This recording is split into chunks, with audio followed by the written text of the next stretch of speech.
Hi friends, welcome to my channel. ఈరోజు మన topic ఏంటంటే ఏపీ రాష్ట్ర వ్యాప్తంగా రేషన్ కార్డు కలిగి ఉన్న వారికి అదిరిపోయే 3 శుభవార్తలను అయితే కనుక సీఎం చంద్రబాబు నాయుడు గారు అయితే ప్రకటించడం జరిగింది. 3 పథకాల డబ్బులను అయితే కనుక జమ అయితే చేయనున్నారు. దానికి సంబంధించిన పూర్తి ఇన్ఫర్మేషన్ అనేది వీడియోలో అయితే తెలుసుకుందాము. వీడియోని అయితే స్కిప్ చేయకుండా చివరి వరకు చూడండి. వీడియోలోని ఇన్ఫర్మేషన్ నచ్చినట్లయితే ఛానల్ని సబ్స్క్రైబ్ చేసుకోండి. వీడియోస్ అనేది చూస్తున్నారు కానీ లైక్ చేయట్లేదు. మీరు ఎన్ని లైక్స్ చేస్తే నాకు కూడా సపోర్ట్ ఇవ్వకుంటుంది. అలాగే వీడియోస్ కూడా ఎక్కువ మందికి రీచ్ అవ్వడం జరుగుతుంది.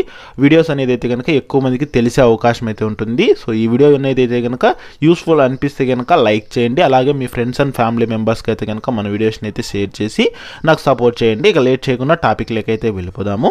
సో ఏపీ రాష్ట్ర వ్యాప్తంగా ఏపీలో రేషన్ కార్డు కలిగి ఉన్న లబ్ధిదారులందరికైతే కనుక సీఎం చంద్రబాబు నాయుడు గారు అదిరిపోయే శుభవార్తను అయితే ప్రకటించడం జరిగింది. అందులో భాగంగానే చూసుకున్నట్లయితే కనుక మనకు 3 సంక్షేమ పథకాలకు సంబంధించిన నిధులు అయితే కనుక జమ అయితే చేయబోతున్నారు.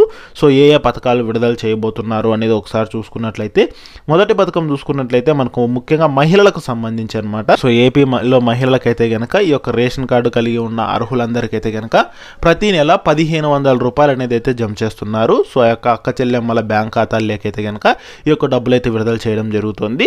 సో మనకు ప్రతి నెల 1500 రూపాయలు చొప్పున మొత్తంగా మనకు సంవత్సరానికి అంటే 12 నెలలకు కలుపుకొని 18,000 రూపాయలు అయితే జమ చేయడం జరుగుతుంది. సో ఏపీలో మనకు ఆడబిడ్డ నిధి పథకం ద్వారా అయితే కనుక ఈ యొక్క 18 ఏళ్ళు నిండిన ప్రతి మహిళ బ్యాంక్ ఖాతాల్లోకి ఈ యొక్క 1500 రూపాయలు అయితే కనుక జమ చేయడం జరుగుతుంది. సో ఈ పథకానికి మీరు అప్లై చేసుకోవాలి అంటే కనుక తప్పకుండా మీకు రేషన్ కార్డు అనేది అయితే కనుక కలిగి అయితే ఉండాలన్నమాట.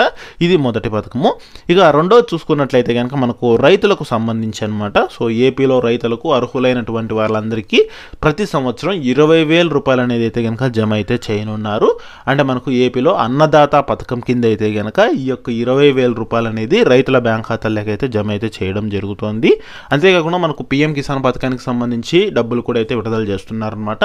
ఈ 2 పథకాల డబ్బులు మీరు పొందాలి అంటే తప్పకుండా మీకు రేషన్ కార్డు అనేది అయితే కనుక కలిగి ఉండాలన్నమాట. సో ఈ రకంగా అయితే కనుక రైతులకు సంవత్సరానికి 20,000 రూపాయలు అనేది అయితే కనుక కౌలు రైతులకు కూడా జమ చేస్తామని అయితే కనుక చెప్పడం అయితే జరిగింది. 20,000 రూపాయలు అనేది అయితే జమ అయితే చేయడం జరుగుతోంది.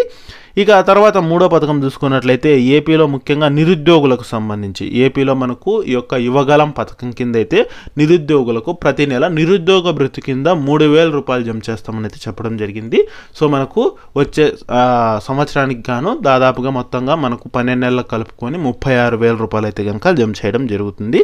సో నిరుద్యోగులు ఈ యొక్క నిరుద్యోగ భృతికి అప్లై చేసుకోవాలన్నా కూడా మీకు రేషన్ కార్డు అనేది అయితే కనుక ఖచ్చితంగా అయితే కలిగి ఉండాలి. ఇక తర్వాత చూసుకున్నట్లయితే మనకు ఏపీలో పెన్షన్లకు సంబంధించి ఏపీలో మనకు ఆల్రెడీ పెన్షన్ల పెంపు అయితే జరిగిందనమాట. ఇక కొత్త పెన్షన్లు అయితే శాంక్షన్ చేయడం జరుగుతుంది. సో అందులో భాగంగానే పెన్షన్ అర్హత వయసును అంటే మనకు పెన్షన్ అర్హత వయసు ఇది వరకు 60 సంవత్సరాలు ఉండేది. ఇప్పుడు 50కి అయితే తగ్గింపు చేయడం జరిగింది. సో 50కి తగ్గింపు చేయడం ద్వారా అయితే కనుక కొత్త లబ్ధిదారులు అయితే కనుక మళ్ళీ పెన్షన్కి అయితే కనుక అప్లై అయితే చేసుకోవచ్చు. దీని ద్వారా లబ్ధిదారుల సంఖ్య పెరిగే అవకాశం అయితే ఉంటుంది. మరి ఈ పెన్షన్కి మీరు అప్లై చేసుకోవాలన్నా కూడా తప్పకుండా మీకు ఈ యొక్క రేషన్ కార్డు అనేది అయితే కనుక కలిగి ఉండాలన్నమాట. సో రేషన్ కార్డు కలిగి ఉండి మీకు అర్హత ఉన్నట్లయితే పెన్షన్ అనేది అయితే కనుక 4,000 రూపాయలు అనేది అయితే కనుక అందించడం అయితే జరుగుతుందన్నమాట. సో ఈ నెలలోనే దీనికి సంబంధించి కూడా విధి విధానాలు అర్హతలు అయితే కనుక ఏపీ రాష్ట్ర ప్రభుత్వం విడుదలైతే చేయబోతోంది. సో అవన్నీ మీకు రావాలి అంటే కనుక తప్పకుండా మీకు ఈ యొక్క రేషన్ కార్డు అనేది అయితే కనుక కలిగి ఉండాలన్నమాట. ఇక తర్వాత చూసుకున్నట్లయితే కనుక మనకు ముఖ్యంగా ఈ రేషన్ కార్డు మీద అయితే కనుక మనకు రేషన్ పంపిణీలో అంటే ఈ ఆగస్టు నెల నుంచి అయితే కనుక రేషన్ పంపిణీలో మనకు ఈ యొక్క బియ్యము, కందిపప్పు, పంచదార వీటితో పాటు రాయలసీమ జిల్లాల్లో ముఖ్యంగా రాగులు, జొన్నలు ఇవైతే కనుక పంపిణీ అయితే చేయడం జరుగుతుందన్నమాట. సో ఇంకా మళ్ళీ కాకుండా మనకు కొన్ని చోట్ల ఏంటంటే కనుక గోధుమ పిండి అయితే కనుక ఇస్తున్నారు. అదేవిధంగా రాయి పిండి కూడా అయితే ఇవ్వడం అయితే జరుగుతుంది అనమాట. వీటిని కూడా అయితే డిస్ట్రిబ్యూషన్ చేస్తున్నారు. ఇక అలాగే మనకు ఈ యొక్క MDU వాహనాలు ఉంటాయి కదా గిరిజన ప్రాంతాల్లో. సో అక్కడైతే కనుక మనకు డోర్ డెలివరీ ఉంటుంది కదా అదైతే రద్దు చేసి రేషన్ షాపుల్లోనే రేషన్ తీసుకోవాలని చెప్పి అయితే కనుక కొత్త రూల్ అయితే కనుక పెట్టడం అయితే జరిగిందనమాట. మరొక ముఖ్యమైన అప్డేట్ చూసుకున్నట్లయితే మనకు రైతు బజార్లలో ఏంటంటే కనుక మనకు ఈ యొక్క కందిపప్పు అనేది 180 రూపాయలు ఉంటే 160 రూపాయలకి అయితే అమ్ముతున్నారు. ఇక బియ్యం స్టీముడ్ 55 రూపాయల 85 పైసలు ఉంటే దాన్ని 49 రూపాయలకు అమ్ముతున్నారు. ఇక బియ్యం అనేది అయితే 52 రూపాయలు 40 పైసలు ఉంటే దాన్ని 48 రూపాయలకి అయితే కనుక అందించడం అయితే జరుగుతుంది. సో రైతు బజార్లలో అయితే కనుక ఈ ధరలలో అయితే కనుక మనకు అమ్మడం అయితే జరుగుతుంది అనమాట. సో ఇది కూడా ఒక ముఖ్యమైన అప్డేట్. సో ఇది ఫ్రెండ్స్ ఈ వీడియోలోని ఇన్ఫర్మేషన్. వీడియో నచ్చినట్లయితే వీడియోని లైక్ చేసి షేర్ చేసి ఛానల్ని సబ్స్క్రైబ్ అయితే చేసుకోండి.